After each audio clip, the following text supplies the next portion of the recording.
तो जैसा कि लास्ट एपिसोड में हमने देखा था कि जुआन हानली को मारने की पूरी कोशिश करता है। वो 3 फ्लेम्स को मर्ज करके थोड़ी क्वांटिटी में असुरा फ्लेम्स क्रिएट करते हुए हानली पर अटैक किए जा रहा था, मगर हानली ने उसके सभी अटैक को डॉज करते हुए जुआन की टेक्निक कॉपी कर असुरा फ्लेम से जुआन के ऊपर हमला कर दिया, जिसमें जुआन की बॉडी पूरी तरह से डिस्ट्रॉय हो गई थी। अब उसके पास बस उसकी ब्रोकन सोल बची है, तो वो खुद को बचाने के लिए हानली के सामने रहम की भीख मांगता है, मगर हानली ने उसे इनकार कर दिया। हालांकि उसने जुआन से प्रॉमिस किया था कि वो खुद ही पैट्रिया को खत्म करके उसका रिवेंज लेगा, इसलिए जुआन ने खुद की सोल को डिस्ट्रॉय कर दिया। मगर गाइस, मुझे लगता है कि जुआन ने यहाँ पर बस हानली को उल्लू बनाया था, जिसके बाद हानली युआन के साथ मिलकर वॉइड हेवन हॉल से काफी दूर टेलीपोर्ट हो गया। इधर नेसेंट सोल के लोगों को लग रहा था कि वॉइड डिंग को स्टार पैलेस ने चुराया होगा, तो वो डिसाइड करते हैं कि अब वो जल्द ही स्टारफॉल कोalition की नींव रखेंगे। हालांकि पैट्रिया को पता चल गया था कि उसका मास्टर जुआन को वापिस आ चुका है। अब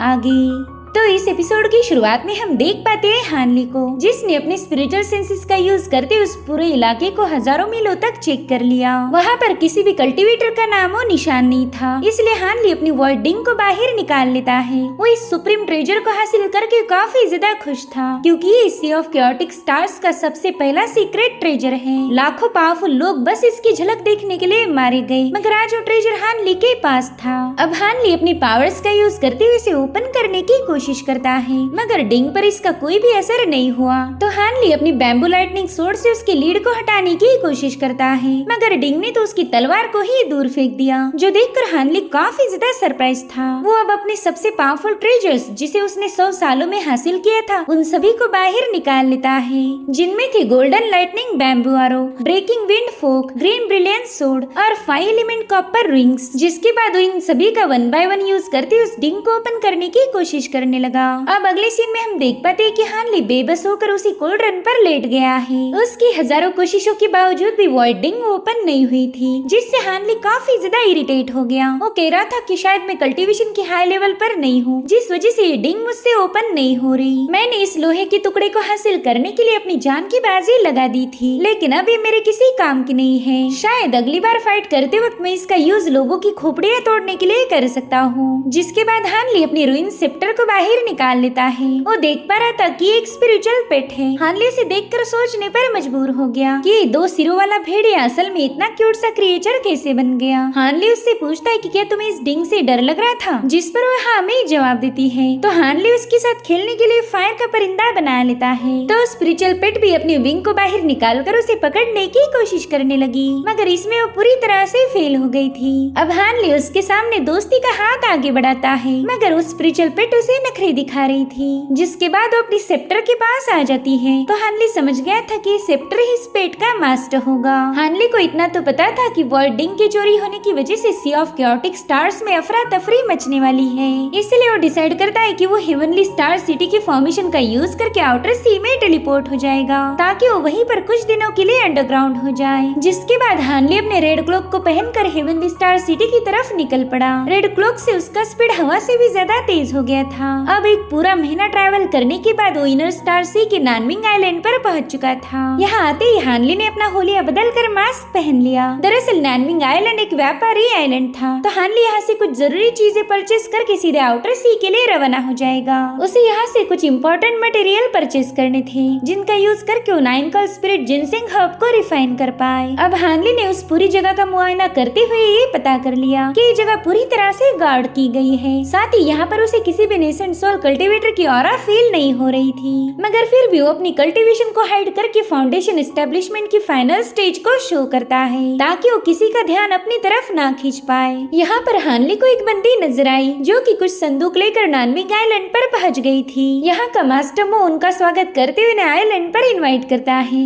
हानली को तो ये समझ नहीं आ रहा था कि इस जगह पर इतने सारे गार्ड्स तैनात क्यों किए गए हैं। ये तो स्टार पैलेस से काफी ज्यादा दूर थी, फिर यहाँ पर किस बात का खतरा होगा। जिसके बाद हानली अपने 9 कॉल जिनसेंग पिल्स की रेसिपी को चेक करता है। यहाँ से उसे कुछ मटेरियल परचेज करना था तो एक शॉप पर पहुँच गया जहाँ का ओनर अपनी शॉप खाली करने में बिजी था। तो हानली उससे पूछता है, बॉस क्या आपके पास एगेट हॉर्न और 1000 लिव ड्यू अवेलेबल है? जिस पर वो बंदा कह रहा था कि जनाब अब मेरे पास बिजनेस करने के लिए वक्त नहीं है। यहाँ के टोटल 12 आइलैंड्स पर डिफेंसिव फॉर्मेशन सेटअप किए गए, अगर वो एक्टिवेट हो गए तो फिर मैं यहाँ से बाहर नहीं जा पाऊंगा। हानली तो ये सुनकर ही थोड़ा सा परेशान हो गया। उसे बताता है कि मैं कई सालों से क्लोज डोर कल्टीवेशन में बिजी था, इसलिए मुझे जरा भी अंदाजा नहीं कि यहाँ पर हुआ क्या है। तो बंदा उसे कहता है, सर आप तो बड़े ही मनहूस टाइम पर कल्टीवेशन से बाहर आए हो। दरअसल पिछले महीने में स्टार पैलेस ने हेवनली स्टार टोकन इशू किया है। ऐसा कहा जा रहा कि स्टार पैलेस के 2 सेंट्स ने अपनी क्लोज डोर ट्रेनिंग को सक्सेसफुली कंप्लीट किया, तो उन्होंने सभी मेजर सेक्ट के लीडर्स और आइलैंड के ओनर्स को हेवनली स्टार सिटी में इनवाइट किया है। जो भी वहाँ नहीं जाएगा उसे गद्दार करार देकर खत्म कर देंगे। इसलिए मैंने भी अपना स्टोर खाली कर दिया। भले स्टार पैलेस के लोग बोल रहे थे कि 2 सेंट्स की ट्रेनिंग पूरी हुई, लेकिन हमें तो ऐसा नहीं लगता क्योंकि अभी तक 2 सेंट्स अपीयर नहीं हुए, मगर फिर भी टोकन इशू कर दिया गया।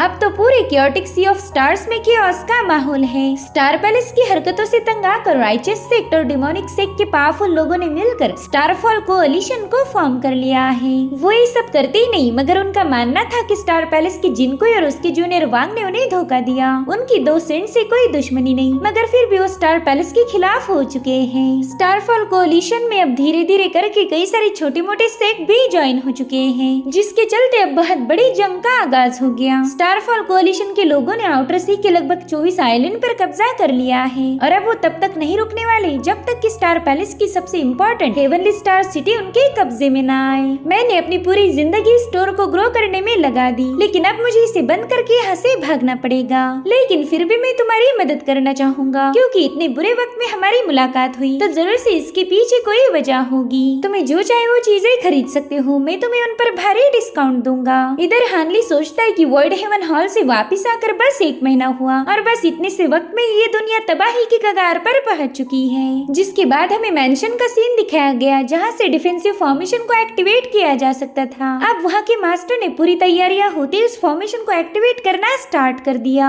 इधर हानली उस बंदे की शॉप से कुछ मटेरियल परचेस करके वो बाहर जाने ही वाला था कि तभी वो देखता है कि डिफेंसिव फॉर्मेशन एक्टिवेट हो रहा, यानी कि ये टाउन स्टारफॉल कोअलिशन का साथ दे रहा था। उस आइलैंड का मास्टर अनाउंस करता है कि आप लोगों को डरने की कोई जरूरत नहीं। दरअसल स्टार पैलेस के 2 सेंट्स ने मुझे नानमिंग आइलैंड को प्रोटेक्ट करने की जिम्मेदारी दी थी, मगर वो दोनों अभी क्लोज डोर ट्रेनिंग में बिजी हैं। तो इसी का फायदा उठाकर स्टार पैलेस का जिन कोई अपनी तानाशाही शुरू कर रहा। वो बंदा एक बेरहम और लालची किस्म का इंसान है। उसने सिर्फ खुद के फायदे के लिए हम सभी पर दबाव बनाया। वो चाहता है कि हम उसके तलवे चाटे, लेकिन हमारा नानमिंग आइलैंड बिजनेस का एक कमर्शियल स्पॉट है, तो भला हम उस कमीने की गुलामी को बर्दाश्त क्यों करेंगे। और फिर इसी दरमियान मुझे राइचस डाउ के अंडर आने वाली मारियट धर्मा सेक्ट के सुप्रीम एल्डर वेन जियांगू का पैगाम मिला। वो चाहते हैं कि हम स्टारफॉल कोअलिशन को ज्वाइन करके स्टार पैलेस के खिलाफ बगावत करें, ताकि हमारे सी ऑफ क्योटिक स्टार्स का फ्यूचर ब्राइट हो पाए। 2 सेंट्स के एब्सेंस में उस जिनको ने सारे कानूनों को ब्रेक कर दिया है, तो अब उसे सबक सिखाना जरूरी हो गया। लेकिन मैं आप सभी से वादा करता हूँ कि आप यहाँ पर पूरी तरह से महफूज रहोगे, और अगर आपको आइलैंड छोड़कर जाना है तो आप लोग पोर्ट पर अपनी आइडेंटिटी को प्रूफ करके यहाँ से जा सकते हो।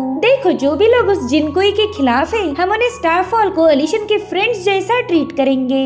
हमें अब स्टार पैलेस से डरने की कोई जरूरत नहीं। इधर डिफेंसिव फॉर्मेशन पूरी तरह से एक्टिवेट हो चुका था, जो देख हानली सोचता है कि स्टारफॉल कोअलिशन एक लंबे अरसे से सी ऑफ क्योटिक स्टार्स की डोमिनेटिंग पावर्स बनने की प्लानिंग बना रहा था। ये कोई अभी 1 महीने के अंदर लगी हुई आग नहीं, बल्कि एक सोची समझी साजिश है। खैर अब स्टार पैलेस और स्टारफॉल कोअलिशन आपस में जंग करेंगे, तो वो लोग कुछ वक्त के लिए तो वर्डिंग पर फोकस नहीं करने वाले। इस तरह से मैं भी सेफ रह पाऊंगा। अब हम देख पाते कि नानमिंग आइलैंड के लोग यहाँ से जाना चाहते थे, उन्हें किसी भी बैटल का शिकार बनने का कोई शौक नहीं था। जिसके बाद हमें एक बहुत ही शानदार परिंदा दिखाया गया जो कि कैरेज को राइड कर रहा था। वहीं पर हानली सोचता है कि डिफेंसिव फॉर्मेशन से बाहर जाने के लिए मुझे टोकन की जरूरत पड़ेगी, और तभी उसकी नजर उस कैरेज पर गई। वो आइलैंड छोड़कर जाने वाले लोगों की आइडेंटिटी कंफर्म कर रहे थे। बाहर जाने वाले लोगों को अपने स्पेशल मैजिक ट्रेजर शो करके आइडेंटिटी को कंफर्म करना था। अगर वो इसमें पास हो गए तो उन्हें एक टोकन दिया जाएगा। हानली वहाँ पर एक बंदी को भी देख पाता है जो कि हर एक ट्रेजर को अपनी सीनियर को शो कर रही थी, जो कि कैरेज में बैठा हुआ था। वेल ये बंदा सिक्स पाथ का डिसेंडेंट है, इसके अप्रूवल के बाद ही लोग यहाँ से जा सकते। हानली सोच रहा था कि सिक्स पाथ का सेंट डिमोनिक सेक्ट से बिलोंग करता है और इस इलाके में उसकी काफी अच्छी डोमिनेशन है। शायद इसी वजह से इस आइलैंड के मास्टर युवान ने स्टारफॉल कोलिशन के सामने अपना सिर झुका दिया होगा। भले ही उसने राइचियस सेक्ट का नाम यूज किया, मगर यहाँ पर तो डिमन सेक्ट का ही बोलबाला है। अगर कोई इन डिमोनिक कल्टीवेटर्स की बात से अग्री ना हो तो ये लोग एक सेकंड के अंदर उसके खिलाफ हो जाते। तो चलो अब मैंने भी अपनी किस्मत आजमानी चाहिए। जिसके बाद हानली एक बार फिर से अपना लुक बदलकर मास्टर युआन के सामने पहुंच गया। वो कह रहा था कि मेरा नाम लिफेयू है और मैं नानही आइलैंड से बिलोंग करता हूँ। मेरे मास्टर चिंग का मैं एक लौता डिसाइपल हूँ। गाइस यहाँ पर हानली ने उसी मास्टर का नाम यूज किया था जिससे उसकी वॉइड हेवन हॉल में मुलाकात हुई थी। हानली उन्हें बताता है कि मैं इस आइलैंड से गुजर रहा था और उतने में यहाँ का फॉर्मेशन सेटअप हो गया, तो मुझे यहाँ से बाहर जाने की परमिशन चाहिए। मैं मेरे मास्टर का powerful treasure green destiny needle talisman आपको तोहफे में पेश करना चाहूंगा ताकि मेरी पहचान कंफर्म हो जाए। तो वो बंदी उस टैलिस्मान को लेकर सीधे अपने मास्टर के पास चली गई। वैसे तो वो बंदा लोगों को बड़ी आसानी से टोकन दिए जा रहा था, मगर इस टैलिस्मान को देखकर वो थोड़ा सा चौंक गया। इधर हानली सोच रहा था कि मास्टर चिंग एक फ्री कल्टीवेटर है, उसने ना कभी राइचियस सेक्ट से दुश्मनी ली और ना ही डिमोनिक सेक्ट से, इसलिए मैंने उसे अपना मास्टर बताया था। पता नहीं अभी बंदा मुझे पास देने में इतनी देर क्यों लगा रहा, कहीं इसे मुझ पर शक तो नहीं हो गया। तभी वो बंदी हानली से कहती कि हमारे मास्टर तुमसे बात करना चाहते हैं। तो हानली तुरंत ही उस बंदे से बात करने पहुंच गया। वो कह रहा था कि सिक्स पाथ के डिसेंडेंट से मिलने का मौका तो किस्मत से मिलता है, प्लीज सीनियर मेरी ग्रीटिंग एक्सेप्ट कीजिए। वेल इस बंदे का नाम है वेन टियानरेन और ये कल्टीवेशन की कोर फॉर्मेशन की पिनाकल स्टेज पर था। वो स्माइल करते हुए हानली से कहता है कि तुम तो अपने मास्टर चिंग जैसे ही बिहेव करते हो। वैसे मेरा नाम है वेन टियानरेन और मेरे मास्टर सिक्स पाथ के ग्रेट एंसेस्टर हैं। खैर मुझे बस इतना जानना है कि मास्टर चिंग ने तुम्हें अपना डिसाइपल एक्सेप्ट कब किया था। तो हानली उन्हें बताता है कि हमारी फैमिली में पिछले 200 सालों में बहुत ही कम लोग कल्टीवेट कर पाए, तो मास्टर चिंग ने मुझे रहमदिली दिखाकर कई सारे पावरफुल एलिक्सर और मैजिक ट्रेजर्स गिफ्ट किए ताकि मैं अपनी फैमिली के रूट्स को खत्म होने से रोक पाऊँ। उनकी ही मदद से मैंने कोर फॉर्मेशन स्टेज पर ब्रेक थ्रू किया है। यहाँ पर मैं बस अपने मास्टर के लिए कुछ पिल्स खरीदने आया था। अगर मैं घर जल्दी वापस नहीं गया तो मास्टर को लगेगा कि मैं उनके एब्सेंस में नकारा हो चुका हूँ। दरअसल मेरे मास्टर वॉइड हेवन हॉल से जल्द ही वापस आएंगे और मैं नहीं चाहता कि उनके आते ही मेरी पिटाई हो जाए। जिस पर वेन टियानरेन कहता है कि लिफेयू तुम्हारे पास सीनियर चिंग ने खुद रिफाइन किया हुआ नेटल मैजिक ट्रेजर टैलिस्मान है, जिससे साबित होता है कि तुम कोई ऑर्डिनरी शख्स नहीं हो सकते। फिलहाल तो जंग का माहौल है, वरना मैं तुमसे काफी अच्छी बातें करता, हम लोग दावत भी कर सकते थे। साथ ही साथ वेन टियानरेन ने हानली को अपनी चाय भी सर्व की थी। हानली सोचता है कि ये बंदा वैसे तो बहुत ज्यादा घमंडी है, मगर फिर भी मेरे साथ पोलाइटली बिहेव कर रहा, तो मैंने भी इसकी चाय पी लेनी चाहिए। फिर बाद में मैं पॉइजन का एंटीडोट ले सकता हूँ, मगर फिलहाल मैंने इसे नाराज नहीं करना चाहिए। तो हानली ने तुरंत ही उसकी चाय गटक ली, जो कि काफी ज्यादा टेस्टी थी। वेन टियानरेन उससे कह रहा था कि अब तुम मेरे दोस्त बन गए हो, तो ये वेन टोकन तुम्हारे पास रखो, इसे दिखाने के बाद कोई भी तुम्हें रोक नहीं सकता। लेकिन अगर तुम आउटर सी जाओगे तो वहाँ पर इस टोकन की कोई वैल्यू नहीं, क्योंकि हेवनली स्टार सिटी पूरी तरह से कॉम्बैट के लिए रेडी हो गई है। उन्होंने जगह जगह पर पहरे लगा दिए, तो इस इलाके का एक्सेस तो मैं तुम्हें नहीं दे सकता। जिस पर हानली कह रहा था सीनियर आपका बहुत बहुत शुक्रिया, फिलहाल की सिचुएशन तो काफी ज्यादा खराब है। अगर मैं घर तक जिंदा वापस जा पाया तो शायद 8-10 सालों तक क्लोज डोर कल्टीवेशन करूंगा। एक बार मेरी ट्रेनिंग खत्म हो जाए तो मैं जरूर से आपसे मिलने आ जाऊंगा, जिसके लिए वेन टियानरेन भी राजी हो जाता है। वो कह रहा था कि अब तुम यहाँ से जा सकते हो, उम्मीद है कि हमारी जल्द ही मुलाकात होगी। तो अब हानली उसे अलविदा कह के वहाँ से रवाना हो गया। उसके जाते ही टियानरेन की सर्वेंट बता रही थी कि मास्टर चिंग का ये डिसाइपल काफी ज्यादा मिस्टीरियस है, हमें तो इसके बारे में कुछ भी पता नहीं। जिस पर टियानरेन कहने लगा कि हाँ मुझे भी लगता है कि ये बंदा उस ईवल चिंग का डिसाइपल नहीं हो सकता, मगर चिंग से इसका कुछ तो कनेक्शन जरूर होगा। वेल फिलहाल इस बंदे से हमें कोई खतरा नहीं, तो इसके बारे में भूल जाओ। वैसे मेलोडियस सेक्ट के क्या हाल है? तो बंदी उसे जीलिंग के बारे में बता रही थी। वो कहने लगी कि जीलिंग कुछ हर्ब्स कलेक्ट करके हेवनली स्टार पैलेस वापस आ चुकी है। हमारे लोग कंटिन्यूअसली उस पर नजर रखे हैं। साथ ही हमें ये भी पता चला कि वो जीलिंग जिनकुई की फेवरेट बंदी है, इसी वजह से तो जिनकुई उसे अपने साथ वॉइड हेवन हॉल ले गया था। जिस पर टियानरेन कह रहा था कि जितनी ऊंची उड़ान होगी उतने ही जोरों से हम नीचे पटकते हैं। अब उस जीलिंग को नीचे पटकते हुए देखने में मुझे काफी ज्यादा मजा आएगा। वैसे भी वो बंदी मेरी प्लानिंग का एक अहम हिस्सा बनने वाली है, तो तुम कोई गड़बड़ी नहीं करोगी।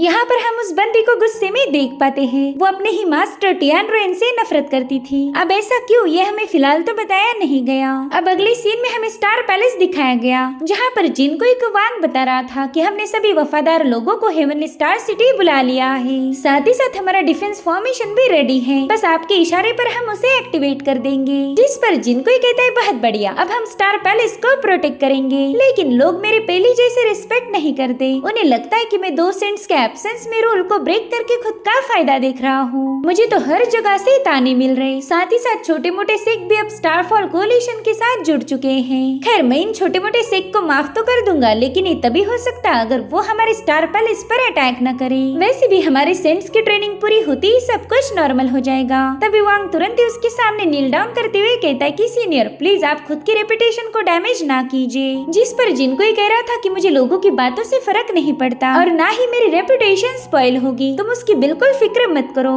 बस अब हम जल्द ही स्टारफॉल कोलिशन को तबाह कर देंगे।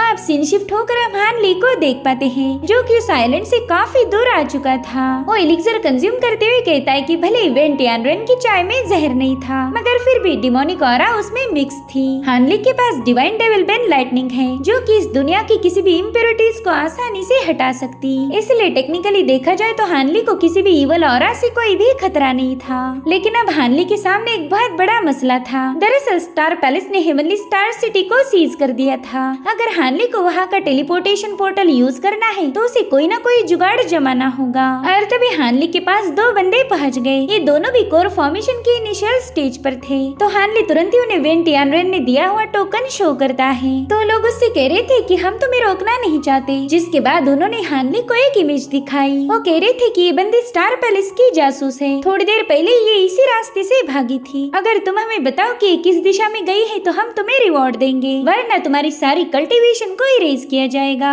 यही हमारे स्टारफॉल कोलिशन का नियम है। तो हानली उन्हें बताने लगा कि मैंने किसी स्पाई को यहाँ से गुजरते हुए नहीं देखा। प्लीज अब मुझे यहाँ से जाने की इजाजत दीजिए। मगर वो लोग कहते हैं कि शायद वो बंदी तुम भी हो सकते हो, क्योंकि जहाँ तक हमें पता है वो आसानी से अपना फॉर्म बदल सकती थी। चलो अब तुम्हें हमारे साथ चल के अपनी इनोसेंस को साबित करना होगा। तो हानली उसे एक छोटा सा बॉक्स देकर कहने लगा कि मेरी तरफ से आपके लिए गिफ्ट है, प्लीज अब मुझे यहाँ से जाने दीजिए। मगर जैसे उस बंदे ने उस बॉक्स को ओपन किया, वहाँ पर एक जोरदार ब्लास्ट होकर वो बंदा वहीं पर मारा गया। साथ ही हानली अब उस दूसरे बंदे को भी अपनी 5 एलिमेंट कॉपर रिंग में जकड़ लेता है। जिसके बाद हानली ने अपनी थंडर का यूज करते हुए उसे भी निपटा दिया। अब हानली उन दोनों की स्टोरेज बैग छीन कर कहता है कि मेरी दोस्त तुम कब से अंडर वाटर छुप कर बैठी हो। मेरे ख्याल से तुमने अब ऊपर आकर ताजी हवा के मजे लेने चाहिए। मैं जानता हूँ कि तुमने breath masking magic evasion technique का यूज करके खुद को हाइड किया है, लेकिन ये सारी ट्रिक्स मेरे लिए मामूली है, इसलिए खुद होकर बाहर आ जाओ, वरना फिर मुझे तुम्हें बाहर खींचने में कोई एतराज नहीं। और तभी वो बंदी उसके सामने पहुंच गई। वेल इसका नाम था यूलिंग और ये स्टार पैलेस के फॉरेन अफेयर्स सेक्शन की डिसाइपल है। वो तुरंत ही हानली का शुक्रिया अदा करते हुए उससे उसका नाम पूछने लगी। हानली को तो ये बंदी काफी ज्यादा खूबसूरत लगी थी। अब वो उसे अपना रियल नाम बताकर कहने लगा कि वो दोनों लोग बेवजह मुझसे पंगे ले रहे थे। तो यूलिंग कहती हाँ मैं जानती हूँ और आपने मेरी जान बचाकर मुझ पर बहुत बड़ा एहसान किया है। मैं ये बात दावे के साथ कह सकती हूँ कि आप काफी ज्यादा पावरफुल हो। वो लोग भी कल्टीवेशन में आपके ही सेम लेवल पर थे, मगर उन्हें खत्म करने में आपको जरा भी वक्त नहीं लगा। आई थिंक आपको हेवनली स्टार सिटी में एंट्री चाहिए, इसलिए आपने मेरी जान बचाई। जिस पर हानली कहता है कि आपका भी दिमाग काफी ज्यादा तेज है। दरअसल हेवनली स्टार सिटी में मेरी केव है, लेकिन वहाँ के सारे रास्ते ब्लॉक किए गए, तो मुझे समझ नहीं आ रहा कि मैं वापस कैसे जा पाऊंगा। मगर यूलिंग हानली की मदद करने के लिए राजी हो गई थी। अब कुछ दिन ट्रैवल करने के बाद ये लोग हेवनली स्टार सिटी पहुंच चुके थे। हानली देखता है कि वहाँ पर कई सारी वॉरशिप तैनात है, यानी कि अब जल्द ही जंग होने वाली थी। हेवनली स्टार सिटी आते ही वहाँ के लोग यूलिंग को ग्रीट करते हैं, जो देख हानली समझ गया था कि इस बंदी का स्टेटस काफी ज्यादा हायर लेवल का होगा। यूलिंग की वजह से उसे बड़ी आसानी से हेवनली स्टार सिटी में एंट्री मिल चुकी थी। अब रास्ते में उनकी मुलाकात एक बंदे से हुई। वो यूलिंग की सेफ्टी को लेकर काफी ज्यादा परेशान था। तो यूलिंग उसे बताती है कि स्टारफॉल कोलिशन के 2 लोग मुझे मारना चाहते थे, मगर फेलो हानली ने मेरी जान बचाई। इनकी हमारी सिटी में एक केव है, तो मैं चाहती हूँ कि आप इन्हें एंट्री दीजिए। लेकिन उस बंदे को तो हानली से थोड़ी सी जेलसी फील हो रही थी। साथ ही साथ वो यूलिंग को एलिक्सर पिल दे देता है ताकि वो जल्द से जल्द अपनी इंजरीज को हील कर पाए, जो देखकर हानली समझ गया कि बंदा यूलिंग से प्यार करता है और मेरा यूलिंग की मदद करना इसे जरा भी अच्छा नहीं लगा।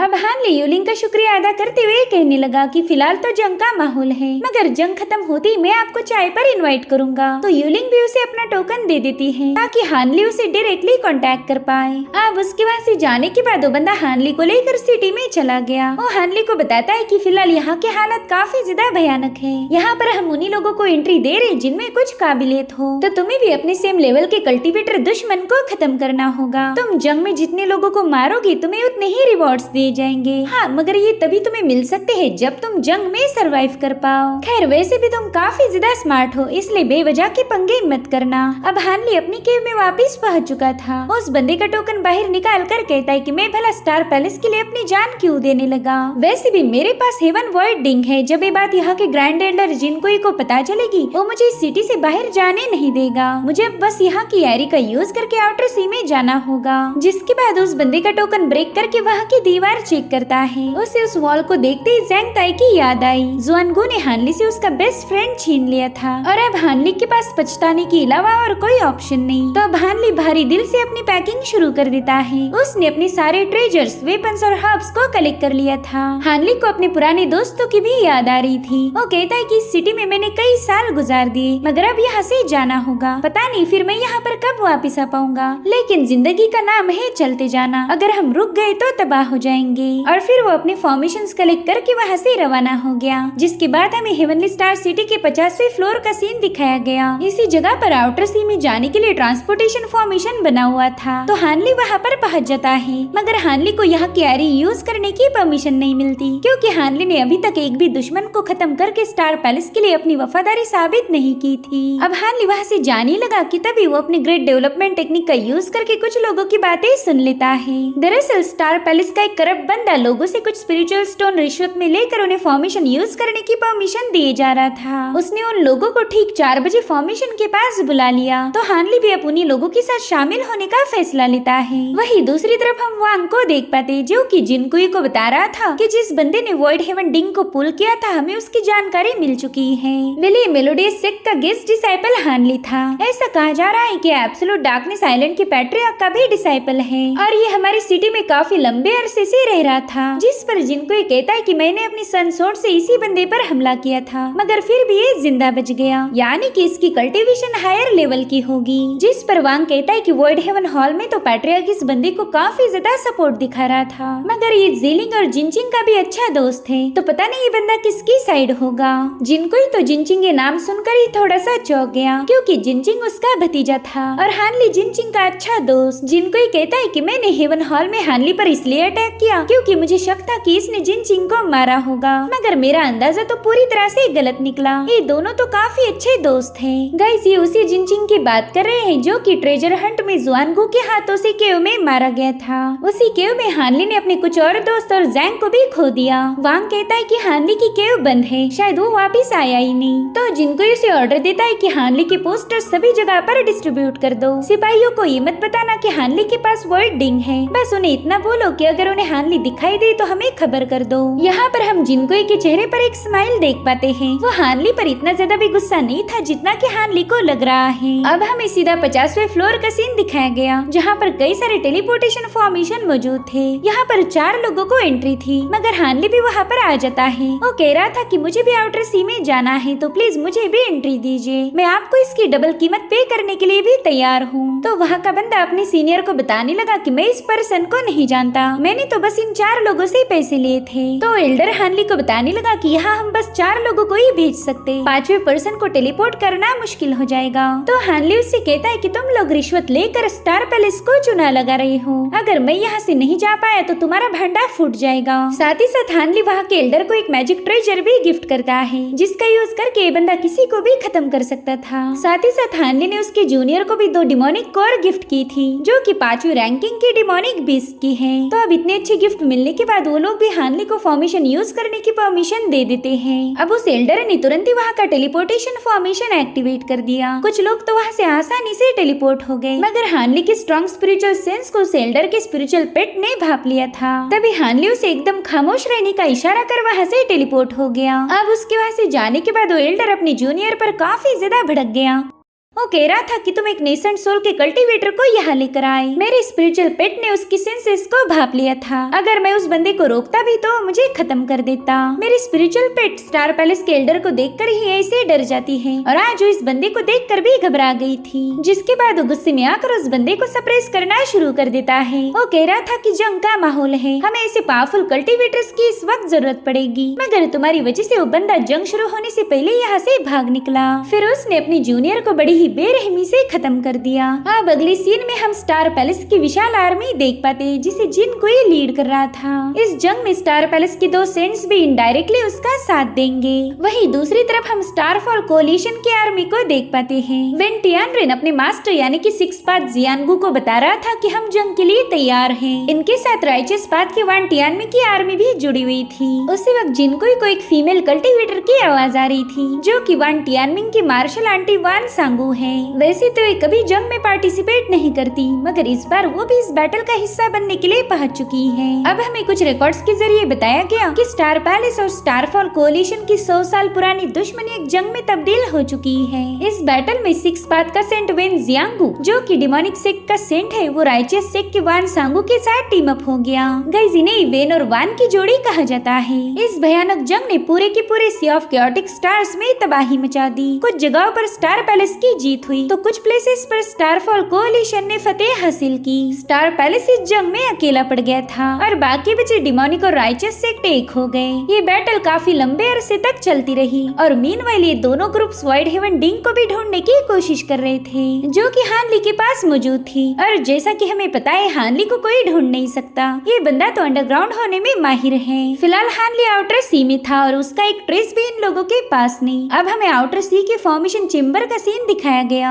जहाँ पर एक बंदा आयरी का यूज करने के लिए परमिशन चाहता था, लेकिन वह काम करने वाला बंदा उससे कहता है कि अब तो मैं तुम्हें बता बता के थक गया हूँ कि हेवनली स्टार सिटी ने सभी आइलैंड को क्लोज कर दिया है। ना कोई वहाँ जा सकता है और ना ही कोई वहाँ से आ सकता है। वहाँ पर जंग होने के आसार है। अगर तुम वहाँ गए तो मारे नहीं जाओगे क्या? लेकिन उसी वक्त हानली कुछ मॉर्टल्स के साथ वहाँ पर पहुँच जाता है, जो देखकर तो उस बंदे की बोलती ही बंद हो गई। वो शख्स से कह रहा था कि जाओ रिनी से पूछ लो कि स्टार पैलेस का क्या हाल है। तो वो बंदा तुरंत ही हानली को ग्रीट करता है। वो उसे बता रहा था कि मैं कई सालों से आउटर सी में रहता आया हूँ और अब मुझे स्टार सिटी वापस जाना है, लेकिन ये बेवकूफ मुझे टेलीपोर्टेशन एरी यूज ही नहीं करने दे रहा। वो कह रहा था कि वहाँ पर जंग होने वाली है। तो हानली उसे बताता है कि उन्होंने जो बताया वो सच है। दरअसल डिमोनिक और राइचस सेक्ट ने एक अलायंस बना ली है, जिसका नाम है स्टारफॉल कोलिशन। वो लोग जल्द ही स्टार पैलेस के साथ जंग शुरू कर देंगे और हमें उस जंग का हिस्सा नहीं बनना था, इसलिए हमें यहाँ पर भेज दिया गया। जो सुनते ही उस बंदे ने रोना शुरू कर दिया, क्योंकि उसकी फैमिली हेवन स्टार सिटी में रहती आई है और अब वो अपनी फैमिली के पास वापस भी नहीं जा सकता।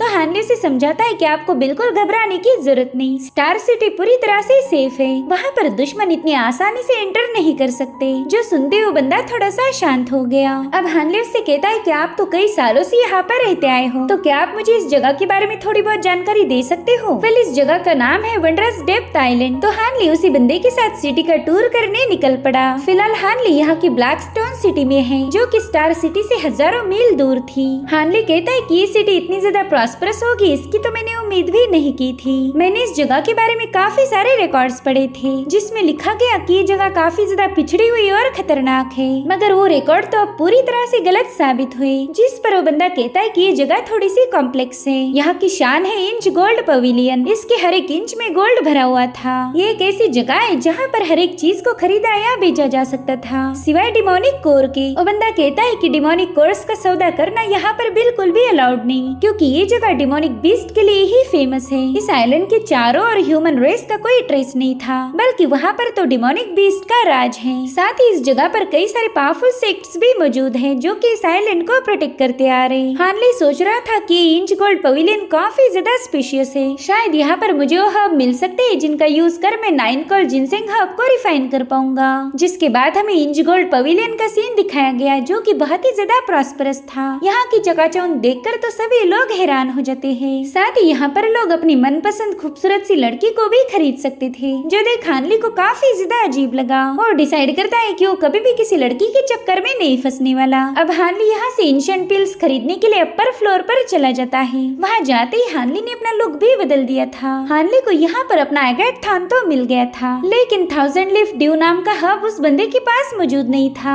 वो कहता है कि वैसे तो हमारी शॉप में ढेर सारे इंग्रेडिएंट्स हैं, मगर आपका ये 1000 लीफ ड्यू नाम ही मैंने पहली बार सुना। हानली सोचता है कि ये बंदा कल्टीवेशन के कोर फॉर्मेशन स्टेज पर होके भी यहाँ पर एज ए सर्वेंट काम कर रहा है, जिससे मैं ये अंदाजा तो लगा ही सकता हूँ कि इंच गोल्ड पवेलियन का मास्टर कितना ज्यादा पावरफुल होगा। तभी वो सर्वेंट कहता है कि ये एक एंशिएंट हब है, तो यहाँ पर किसी और नाम से जानते होंगे। प्लीज 1 मिनट रुकिए, मैं अभी अपने मास्टर से पूछ के आता हूँ। अब वो बंदा तुरंत ही अपने मास्टर के पास जाकर उसे बताने लगा कि एक कल्टीवेटर हमारी शॉप से 1000 लीफ ड्यू परचेज करना चाहता, मगर वो हब तो हमारे पास मौजूद ही नहीं। जिस पर वो मास्टर कहता है कि ना, तुम्हें वो हब मिलेगा भी नहीं, क्योंकि कुछ गिने चुने लोग ही उस हब के बारे में जानते हैं। जाओ उस बंदे को मेरे पास भेजो, मैं उससे बात करना चाहता हूँ। वेल, मास्टर कोई और नहीं बल्कि सीनियर फेंगजी था, और यही बंदा इस इंच गोल्ड पवेलियन का मालिक है। अब वो सर्वेंट हानली को अपने मास्टर के पास छोड़कर वहाँ से चला गया। हानली तो फेंगजी को देखकर काफी ज्यादा शॉक हो जाता है। फेंगजी कह रहा था कि हमारी मुलाकात प्राइम स्टार आइलैंड पर हुई थी और इस बात को तो कई साल बीत चुके हैं। मानना पड़ेगा इन सालों में तुमने कल्टीवेशन में काफी अच्छी प्रोग्रेस की।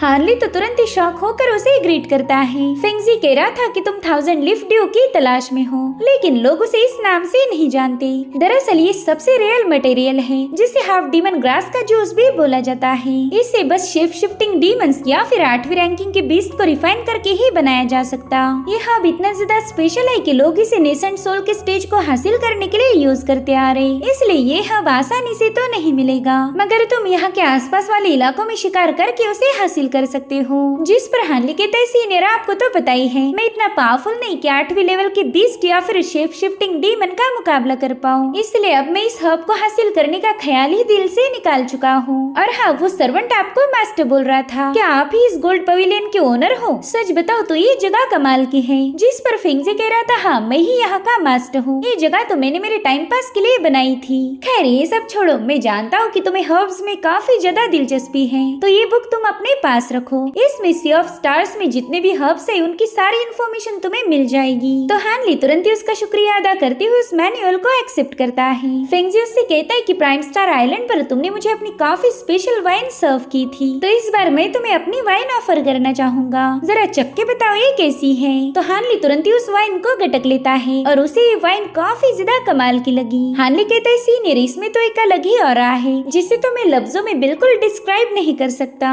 जो सुनकर फेंगजी हंसते हुए अपनी जगह पर जाकर बैठ गया। वो कहता है कि ये वाइन कोर फॉर्मेशन कल्टीवेटर्स की गोल्ड कोर को पीस के उसके पाउडर से बनाई गई है। जो सुनते ही हानली डर जाता है। वो सोच रहा था कि पता नहीं इस बंदे ने बस वाइन बनाने के लिए कितने लोगों को मार के उनकी कोर हासिल की होगी, और आज मैं भी इसकी पाप में भागीदार हो गया। वहीं पर फेंगजी बता रहा था कि इसे हजारों सालों तक एज किया है और फिर रेन फ्लावर्स डाल के लगभग 40 सालों तक पकाया गया। इस वाइन में हेवन, अर्थ और ह्यूमन इन सभी के फ्लेवर्स कंबाइंड हैं। इसी वजह से ये तुम्हें इतने टेस्टी लगी कि तुम उसे डिस्क्राइब भी नहीं कर सकते।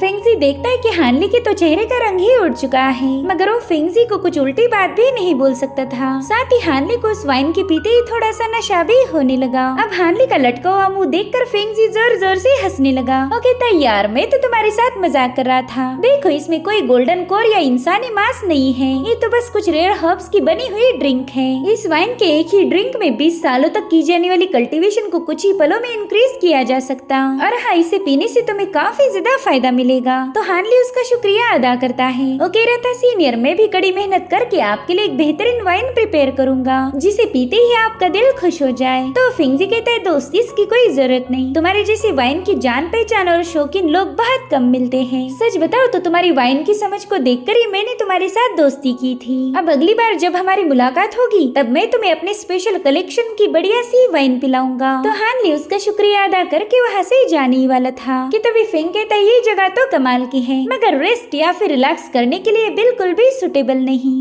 अगर यहाँ पर तुम्हें कोई जरूरी काम नहीं है तो यहाँ पर ज्यादा दिन मत रुको, ये जगह काफी ज्यादा खतरनाक है। तो हानली उसके मशवरे के लिए थैंक्स बोलकर वहाँ से रवाना हो गया। जब जब हानली प्राइम स्टार आइलैंड पर था तब भी फिंगजी ने हानली को एक अच्छी सलाह दी थी और इस बार भी वो हानली को सेफ रहने के लिए बता रहा था। भले ही फिंगजी एक शेप शिफ्टिंग डीमन हो मगर वो दिल का बुरा नहीं था। और इसी के साथ ये एपिसोड यहीं पर एंड हो जाता है। Thank you so much for watching. Bye bye, take care.